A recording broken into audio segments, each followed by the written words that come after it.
Hang on, wait, before we go to the graphic, guys, I wasn't ready. Not ready yet. Stop with the graphic. What are we doing? Make it stop. Oh my, we can't. Well, I guess apparently once it's a runaway train. Once you get the graphic going, you can't stop it. It is what it is, and now it's frozen. Okay, there's no going back. It's like the Money Train. Whatever that movie is. Totally. Wesley Snipes. Yeah. Well, it wasn't. Oh, Bullet Train was the one with Brad Pitt this past summer, I'm right? thinking Money Train. Either way, you and I are a train of fantasy information, sort of.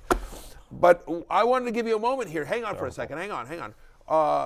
I'm going because I think we blew past the biggest storyline of this whole thing. So Malik Willis is not only starting this week, but it looks like Ryan Tannehill is done for the year. Yeah. You know, and Pro Football Talk and others are speculating that looks to be the case. And as a result, do you know who is favored now to win the AFC South? My Jacksonville Jaguars. There we go. Minus 145 on BetMGM. How about that? Let's go, Jags. I want to give you credit. I mean, the bandwagon is now full. You don't have any room. You jumped off, and it's filled up before you get a chance to come back on.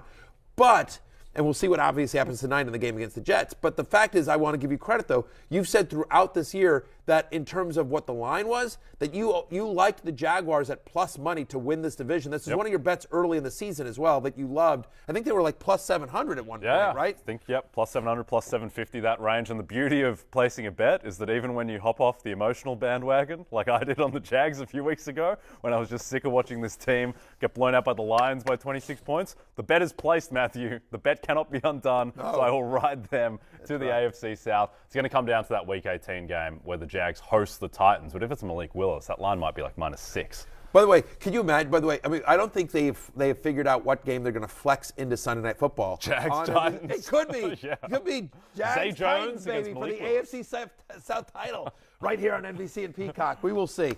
Unbelievable. All right, let's talk about Josh Jacobs. Yeah, running back love now. Yeah. Now they can roll the graphic. Yeah. But I think they already rolled it. Yeah, we don't need to. We don't need to bring back the money train. Yeah, the money train's already gone through. Yeah, Josh Jacobs, the best running back in football this year.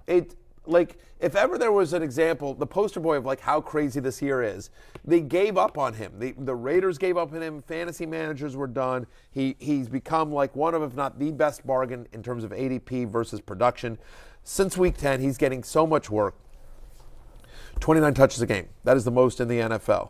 And then you're like, okay, well, great. So he's getting a lot of work. Will he be successful with it? Oh, yes, he will. Because running backs who get at least 15 touches in a game against the Steelers this year, averaging 19 fantasy points per game. By the way, 3 of the last 4 Steelers giving up over 110 rushing yards per game. You see the game log on your screen right there just in terms of the amount of work that Josh Jacobs is getting.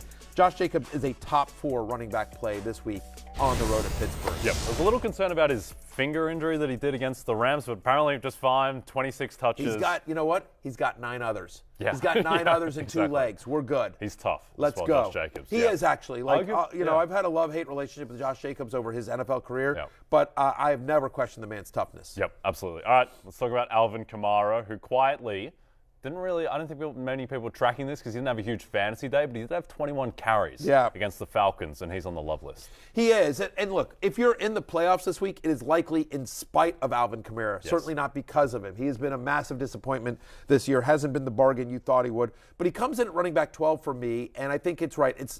What it is like talent. We know it's in there. It's good. It's also volume. You mentioned the 23 total touches last week. That's the most in a game since week 6. Mark Ingram isn't there. They have David Johnson. They have Eno Benjamin. They just signed off the street, or away from Houston. It should be the Alvin Kamara show, especially when you look at what's going on in Cleveland. The weather is expected to be, really windy, really cold, like 10 degrees. So it's going to be nasty, freezing, windy, unideal conditions to try to pass the ball. So my expectation is that they want to run the ball a lot with Alvin Kamara, especially when you think about how you attack Cleveland's defense. Browns give the second most yards per carry to running backs. They've allowed the second most rushing touchdowns to running backs this year. Like, you can run on the Cleveland Browns. And so, especially given how bad the weather is expected to be there on this weekend in Cleveland, Yeah, give me Alvin Kamara as a top 12 play. I think the other thing there is Cris Olave hasn't practiced the past 2 days with his hamstring. He was on a limited snap count against the Falcons. So I would say it's very unlikely that Cris Olave is going to play against Cleveland, which just ties into running the ball when you don't have any wide receivers and there's 30-mile-per-hour winds anyway. And Andy Dalton's your quarterback anyway. Suspect it will be a big game for Alvin Kamara. I mean, they'll have to pass at some point and they'll try. But so, if you're looking to the Saints and Olave doesn't play, I think Rashid Shaheed. Yeah. Honestly, Juwan Johnson becomes sort of interesting because him and Dalton have had a connection, and he's been a pretty good streamer there. But yes, I do think that I get it. It's been tough with Kamara, but I do think you get a Christmas miracle here with Alvin Kamara finally at the very last. If you've managed to survive this long with AK-47 as your running back, my expectations are on Saturday that Kamara has a big day. Yep. Also a big day looming for the Kansas City running backs. Jerick McKinnon and Isaiah Pacheco get a very tasty matchup against a Seattle run defense that, they were okay against the Niners. They were a lot better than I thought, just in terms of limiting Christian McCaffrey's efficiency, but they got lit up by Deonta Foreman and Chuba Hubbard, completely lit up by Josh Jacobs. Even Cam Akers showed signs of life against them, and both KC running backs are on the love list. Well, sure. And by the way, against San Francisco, they could focus a little bit more. They could say, hey, we'll take our chances with Brock Purdy. Yeah. They can't do that with Patrick Mahomes. No. And it didn't really work against Brock Purdy either. No, it didn't either. No, it didn't. McCaffrey still had a monster game in that Thursday night game.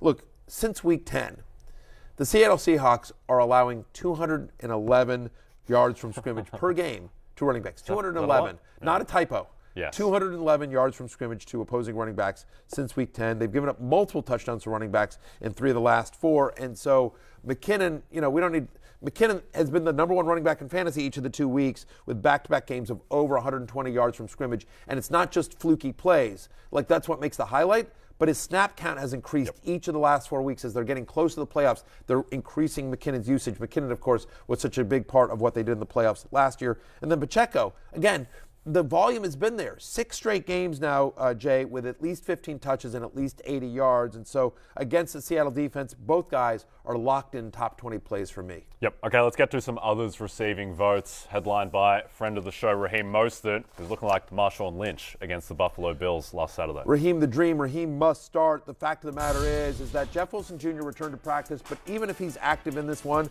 you like him at home against a Packers defense that's allowed a rushing touchdown to a running back in 4 of the past 5 games. That is the second worst run defense over the last month. I also like Latavius Murray. Chase Edmonds has been activated off the IR, but my expectation is that Edmonds basically takes the Marlon Mack role, and Latavius Murray, who's had at least 20 touches in 3 of the past 5 games, his volume stays the same against a Rams defense that's allowed at least 85 yards from scrimmage in 5 of their past 6 games, including letting Aaron Jones and A.J. Dillon run all over them last week. I mentioned J.K. Dobbins earlier in the show. 120 rushing yards in both games since returning. Falcons allow the 5th most rushing yards per game to running backs since Week 10. And finally, if you're desperate, speaking of the Rams, you see Cam Akers there on your screen. Look, played 75% of the snaps last week, had a 15% target share. He's had at least 13 touches in 4 of the past 5 games. He is uninspiring, but it is not a scary matchup against Denver. We've seen teams have rushing success against the Broncos, and the volume has been there. So he's a low-end flex for me, but maybe he falls into the end zone. Yep. Let's get to the hate list. This is sad. Brian Robinson's the headliner. How do you feel about yourself, Matthew? Listen, that's a lot to unpack in just the short time that we have in this segment. I don't feel good about myself, but this should be evidence to all of our listeners and viewers that, listen, I'm a Washington Commanders homer. You guys know this, but when it comes to the love-hate list, I am objective. And the fact of the matter is that Brian Robinson, last week he was fighting the Giants and the refs. Hopefully this week it's just the opposing team and it's not, some referee with an agenda that, tells Terry McLaurin one thing and then throws a flag the complete opposite of what he said. But I digress. The fact of the matter is that Brian Robinson faces the Niners. No team in the NFL has allowed fewer rushing yards per game to running backs than the San Francisco 49ers. They've not allowed one running back to reach 60 rushing yards in a game all season. Last week, in a game in which the Commanders were trailing, Robinson was out-snapped by Antonio Gibson 38-24. My Commanders are a 7-point underdog in this one. I just don't see Robinson getting enough work. Maybe he falls in the end zone, but This is as low as I've had him all year. He's my running back 34. And then Jamal Williams as well. Speaking of no passing game work. Yeah, it's all over. Believe it or not, Brian Robinson actually has more passing game work recently than Jamal Williams. 3 straight games with under 40 rushing yards, 7 straight games with 0 receptions. Like 7 straight games without a reception. His snap rate is below 40% over the last 3. Carolina Panthers, we've talked about that. They keep pounding. They're a top 10 run defense over the last month. They're using Justin Jackson more than I would think. Yeah, Justin Jackson, the Renaissance man. But anyway, exactly, Justin Jackson, DeAndre Swift. So Jamal Williams, basically, you're hoping for a touchdown, but he's part of a 3-headed committee. He's not getting any passing game work, and it's a tough matchup against Carolina. So outside my top 30, Jamal Williams this week. Hey, it's Matthew Berry from NBC Sports and RotoWorld.com. Just want to thank you so much for watching what you just watched, or at least being too lazy to click out of it after the autoplay just kept it going. So either way, thank you so much for just letting it scroll by your screen. And now I'd like to ask you respectfully, please subscribe to the NFL on NBC YouTube channel for the latest NFL news, fantasy headlines from RotoWorld, and betting analysis from NBC Sports Edge.